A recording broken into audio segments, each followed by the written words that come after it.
Puncture बनाने की छोटी सी दुकान, साधारण जिंदगी जीता एक युवक।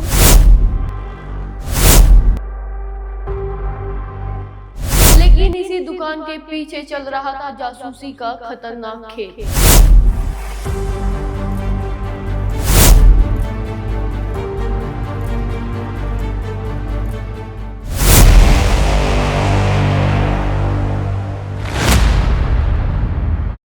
दिल्ली एनसीआर से एक चौंकाने वाला मामला सामने आया है, जहां फरीदाबाद का एक युवक पाकिस्तान को भारतीय सुरक्षा बलों की जानकारी भेजने के आरोप में गिरफ्तार किया गया है। आखिर कैसे एक मामूली पंचर बनाने वाला युवक जासूसी के जाल में फंस गया, आइए बताते हैं इस पूरी रिपोर्ट में। ये पूरा मामला हरियाणा के फरीदाबाद से जुड़ा है। जानकारी के अनुसार गाजियाबाद पुलिस ने नौशाद अली नाम के एक युवक को गिरफ्तार किया, जिस पर पाकिस्तान के लिए जासूसी करने का आरोप है। बताया जा रहा है कि आरोपी की उम्र करीबन 20 साल है और वो गाजियाबाद में एक पेट्रोल पंप के पास टायर पंचर की दुकान चलाता था। बाहर से देखने में उसकी जिंदगी बिल्कुल सामान्य लगती थी, लेकिन पुलिस जांच में चौंकाने वाला खुलासा हुआ है। पुलिस के मुताबिक नौशाद अली भारतीय सेना और सुरक्षा बलों की गतिविधियों पर नजर रखता था। जब भी उसे मौका मिलता, वह सुरक्षा बलों की तस्वीरें लेता, वीडियो रिकॉर्ड करता और फिर ये जानकारी ऑनलाइन मैसेजिंग ऐप के जरिए पाकिस्तान को भेज देता। चलिए सुनाते हैं उसके साथ काम करने वालों का क्या कहना है। क्या नाम है भैया आपका? मेरा नाम मोनू है। क्या काम करते थे आप यार? मैं पोल्यूशन चलाता हूँ मैम। नौशाद को जानते थे यार?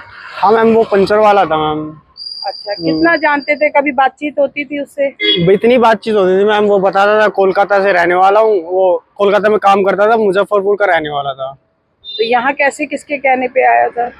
मैम वो एक रविंद्र नाम का था, उन्होंने भेजा हुआ था। मुमताज वहाँ पे मेवलापुर में काम करता है वो, वहाँ से। तो किराए पे रहता था या कहाँ रहता था वो? मैम ऑफिस में रहता था वो। किराए पे तो 1 महीने रहा था, फिर ऑफिस में ही रहने लगा था मैम। तो कभी आपको लगा बात करते में कि कुछ ही उसकी जो काम करने का तरीका है या नहीं मैम, ऐसा कुछ गड़बड़ है? व्यवहार में तो ऐसा कुछ नहीं लगा था मैम। सीधा सिंपल था? सीधा सिंपल बंदा था, रहता भी सिंपल की तरह था। कितनी उम्र थी उसकी? होगी मैम 16, 17, 18, 19 से 20 में होगी। तो बताया परिवार में कौन कौन है उसके और क्या करते हैं? 2 भाई है, दोनों भाई शायद यही काम करते हैं, पंचर का ही। कहाँ पर? ये तो मैम उसने कभी बताया नहीं। और घर में और माँ बाप भी है मैम। कहाँ रहते हैं? वो मुजफ्फरपुर में ही रहते हैं शायद। अच्छा, और किसी के बारे में, किसी से संपर्क में, कोई यार दोस्त उसका मिलने आता हो यहाँ? नहीं मैम, यहाँ पे तो कोई नहीं आया मैम उसका मिलने।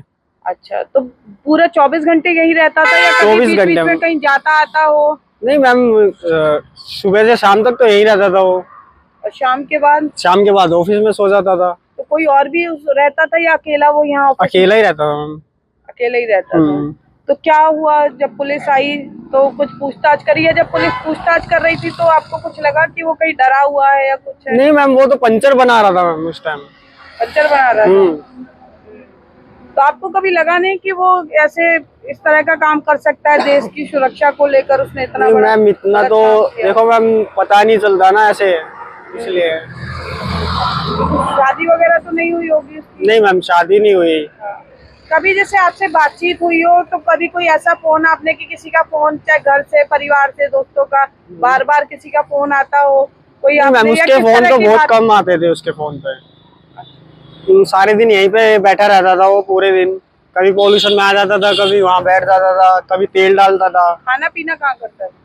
वो टिफिन आता था उसका मैम। तो यहाँ कोई और ऐसा कोई व्यक्ति या कोई ऐसा जो पंचर लगाने आते हो जिससे उसकी थोड़ी सी ज्यादा उससे यारी दोस्ती हो? नहीं मैम, ऐसा कुछ नहीं है। आपका संतोष नाम। कौन से पेट्रोल पंप पे काम करते हैं? कालका से सर। तो ये क्या मामला हुआ यहाँ पे, ये नौशाद जो पकड़ा गया है? मैम इसके बारे में कोई जानकारी नहीं है। अच्छा। वो पंचर की दुकान खोलता था। पंचर बारी बार मतलब हमसे तो हम तेल डालने वाले हैं। अच्छा। हाँ। कब से काम कर रहा था यहाँ पे? ये मैम 2.5-3 महीने हो गए कम से में। तो कभी आपको जैसे कभी देख के लगा कि गड़बड़ हो सकता है या कोई गलत काम कर सकता है? नहीं मैम, ऐसा तो लगता है कि देखिए हम तो तेल डालते थे और ज्यादा उस पर गौर नहीं किया।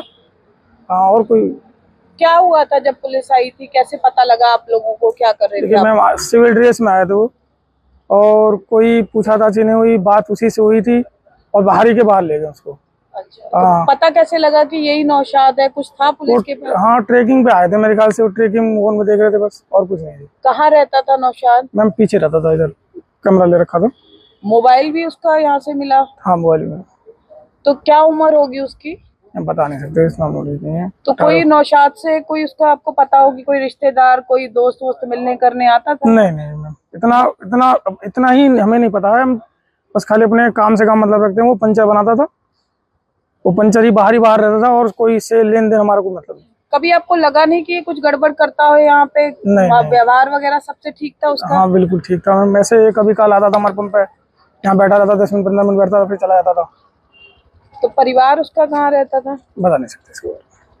बताया जा रहा है कि वे खास तौर पर दिल्ली कैंट और आसपास के इलाकों में सुरक्षा गतिविधियों से जुड़ी जानकारी भेज रहा था। जांच एजेंसियों को शक है कि इसके बदले उसे पैसे भी मिलते थे। पुलिस को इस जासूसी नेटवर्क के बारे में खुफिया एजेंसियों से जानकारी मिली थी। इसके बाद गाजियाबाद पुलिस ने निगरानी शुरू की और आरोपियों की गतिविधियों पर नजर रखी। कुछ समय तक जाँच करने के बाद पुलिस ने नौशाद अली को गिरफ्तार कर लिया। गिरफ्तारी के बाद उसके मोबाइल फोन और अन्य डिजिटल डिवाइस को जाँच के लिए भेज दिया है। जांच एजेंसियों का मानना है कि मामला सिर्फ एक व्यक्ति तक सीमित नहीं हो सकता। संभव है कि इसके पीछे एक बड़ा जासूसी नेटवर्क काम कर रहा है। इसी वजह से पुलिस अब ये पता लगाने की कोशिश कर रही है कि आरोपी के संपर्क में कौन कौन लोग थे, पाकिस्तान में वे किसके साथ बात करता था। और इस मामले के सामने आने के बाद दिल्ली एनसीआर की सुरक्षा एजेंसी अलर्ट मोड में है, क्योंकि राजधानी और आसपास के इलाकों में सुरक्षा से जुड़ी जानकारी बाहर जाना बेहद गंभीर मामला माना जाता है। और क्या भारत में उसके साथ और लोग जुड़े हैं? फरीदाबाद से सामने आया जासूसी मामला कई सवाल खड़े करता है। एक साधारण दिखने वाला युवक आखिर कैसे जासूसी के नेटवर्क में शामिल हो गया, और इसके पीछे कौन कौन लोग हैं? और इन सभी सवालों के जवाब अब जांच के बाद सामने आएंगे। फिलहाल पुलिस और खुफिया एजेंसी इस पूरे मामले की गहराई से जांच कर रही है।